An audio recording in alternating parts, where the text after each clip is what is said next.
नमस्कार मित्रो, माझ्या कायदे भान या लीगल चॅनलवर तुमचं स्वागत आहे। तर आजच्या व्हिडिओचा विषय आहे की एकदा बिल्डरकडून सोसायटीकडे सगळे कागदपत्र हँडओव्हर झाले तर सोसायटीला अत्यंत महत्त्वाचे 3 रजिस्टर मेंटेन करायचे आहेत। ते रजिस्टर कुठले आहेत, त्याचे नाव काय आणि काय माहिती मेंटेन करायची असते ते आपण आजच्या व्हिडिओमध्ये बघूया। तर जेव्हा केव्हा आपण सोसायटी रजिस्टर करतो आणि बिल्डरकडून सोसायटीला सगळं हँडओव्हर होतं तेव्हा सोसायटीचे डॉक्युमेंट्स पण हँडओव्हर होतात। मग हे एकदा डॉक्युमेंट हँडओव्हर झाले की सोसायटीची ही जबाबदारी आहे की ते सगळे डॉक्युमेंट, कागदपत्र, कॉन्ट्रॅक्ट, करार हे सगळे जे आहे सोसायटीने मेंटेन करायचं असतं।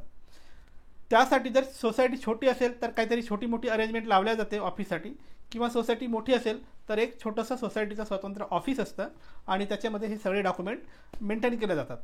पण हे सगळं मेंटेन करताना अत्यंत महत्त्वाचे 3 रजिस्टर मेंटेन करावे लागतात। त्याच्यातील पहिलं रजिस्टर आहे ए स्टेटमेंट, दुसरं रजिस्टर आहे आय रजिस्टर आणि तिसरं रजिस्टर जे आहे ते आहे जे रजिस्टर। असे 3 register, A statement, I register आणि जे रजिस्टर। तर ए स्टेटमेंट काय आहे? ए स्टेटमेंट हा सोर्स डॉक्युमेंट असतो किंवा सभासदाची जी काही माहिती आहे त्याचा सोर्स इन्फॉर्मेशन किंवा सोर्स माहिती असलेला जे रजिस्टर आहे त्या रजिस्टरचं नाव आहे ए स्टेटमेंट। जेव्हा तुम्ही सोसायटी नोंद करता तेव्हा समजा तुमच्या सोसायटीत 100 मेंबर आहेत तर 100 मेंबरची जी काही तुम्ही यादी दाखल करता आणि ज्या क्रमवारीमध्ये तुम्ही त्या लोकांची नावं लिहिता, म्हणजे सभासदांची, आणि सोसायटी तुम्ही मंजूर करून घेता, तर ती माहिती ज्या रजिस्टरमध्ये आहे त्या रजिस्टरचं नाव आहे ए स्टेटमेंट। म्हणजे ए स्टेटमेंट हा मूलभूत किंवा सोर्स डॉक्युमेंट आहे। कशाबद्दल?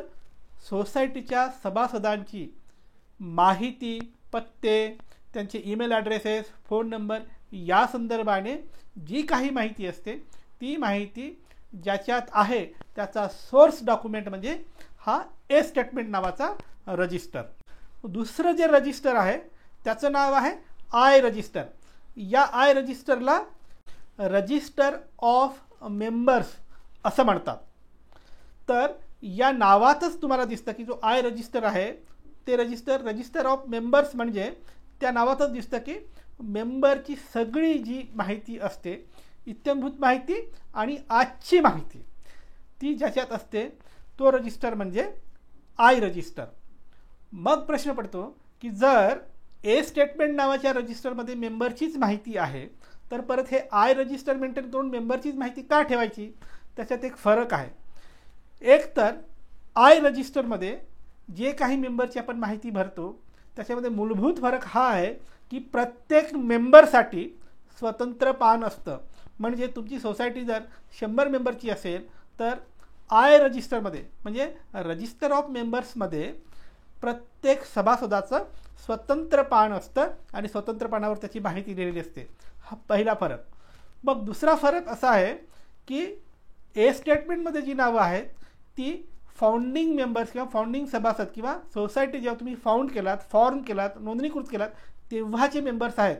सोसायटी हँडओव्हर होता होता बरीच वर्ष जातात आणि तुमचं सगळं कारभार तुमच्या हातात येतं तोपर्यंत जे मूळ मेंबर आहेत त्याच्यातील काही मेंबर सोसायटी सोडून गेलेले असतात, आपला फ्लॅट विकला असतं, दुसरे फ्लॅट होल्डर आलेले असतात, किंवा कोणी मेंबर समजा मयत झाला असेल तर त्याचे वारस रेकॉर्डवर आलेले असतात।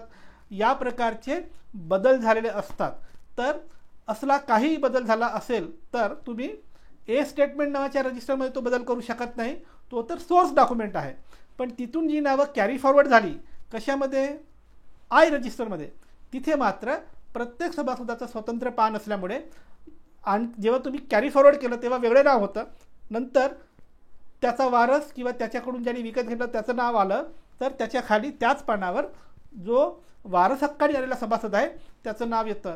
थोडक्यात आय रजिस्टर जो आहे हा आजची अपडेटेड प्रत्येक सभासदाची माहिती ठेवण्याचं रजिस्टर आहे आणि प्रत्येकाच्या नावाचं स्वतंत्र पान असतं।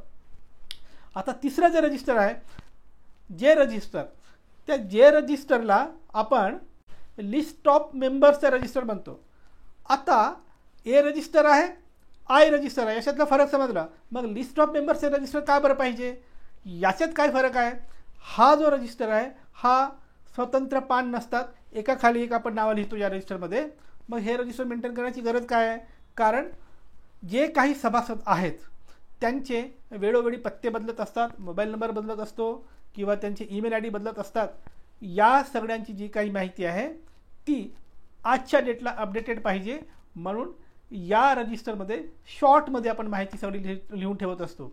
ही माहिती आपल्याला का लागते, कारण वर्षातून आपले 12 मीटिंग्स असतात कमिटीच्या, एक AGM असते, बरेचदा स्पेशल मीटिंग बोलवली जाते आणि त्याच्यात वेगवेगळे ठराव होतात, ते ठराव संमत करून घ्यायचे असतात.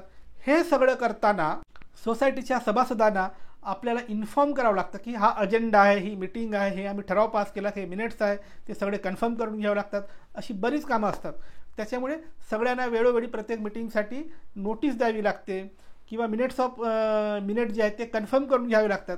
या सगळ्यासाठी प्रत्येक सभासदाची आजची माहिती, आजचे पत्ते, आजचे ईमेल ॲड्रेस आणि आजचे मोबाईल नंबर असणे जरुरी आहे. त्या सगळ्यासाठी हा जे रजिस्टर मेंटेन केला जातो आणि त्याच्यामध्ये शॉर्टमध्ये लिहिण्यात येतं. हे सगळं करताना अजून एक महत्त्वाची गोष्ट लक्षात ठेवायची असते की हे रजिस्टर जे मेंटेन करतो त्याची क्रमवारी कशी असते नावाची. तर जो तुमचा ए स्टेटमेंट रजिस्टर आहे त्याच्यात जी काही क्रमवारी आहे तीच क्रमवारी जशाची तशी आय रजिस्टरमध्ये पण कॅरी फॉरवर्ड करायची असते आणि जे रजिस्टरमध्ये पण ती जशाची तशी फॉरवर्ड करून आणायची असते. त्याच्यामध्ये अजून एक बारकावा असा आहे की जेव्हा आपण नावं लिहितो तेव्हा या सोसायटीच्या रजिस्टरमध्ये first name, second name, last name असं लिहायचं नसतं, कारण इथे इलेक्शन होतं तेव्हा हा फॉर्मॅट चालत नाही. मग कुठला फॉर्मॅट असतो, आधी लास्ट नेम, नंतर फर्स्ट नेम, नंतर वडिलाचं नाव किंवा सेकंड नेम हजबंडचं नाव, ही क्रमवारी असते किंवा या ऑर्डरनी नावं लिहायची असतात. आणि ए स्टेटमेंटमध्ये जी क्रमवारी आहे ती जशीच्या तशी उरलेल्या दोन्ही रजिस्टरमध्ये आपण आणायची असते. त्याच्यामुळे काम करताना इलेक्शनच्या वेळी इतर कामात ते सोयीचं पडतं, त्याच्यात कुठलाही बदल करायचा नाही. तर मित्र, ही होती माहिती की सोसायटीत तुम्हाला हँडओव्हर झाल्यानंतर जे महत्त्वाचे 3 रजिस्टर मेंटेन करायचे असतात त्याची नावं आणि त्या संदर्भाने माहिती. मित्र, कायद्याचं ज्ञान वाढवण्यासाठी कायदे भान पाहत राहा. आणि हो, ज्यांना कायदेशीर सल्ला हवा आहे ते मला संपर्क करू शकतात.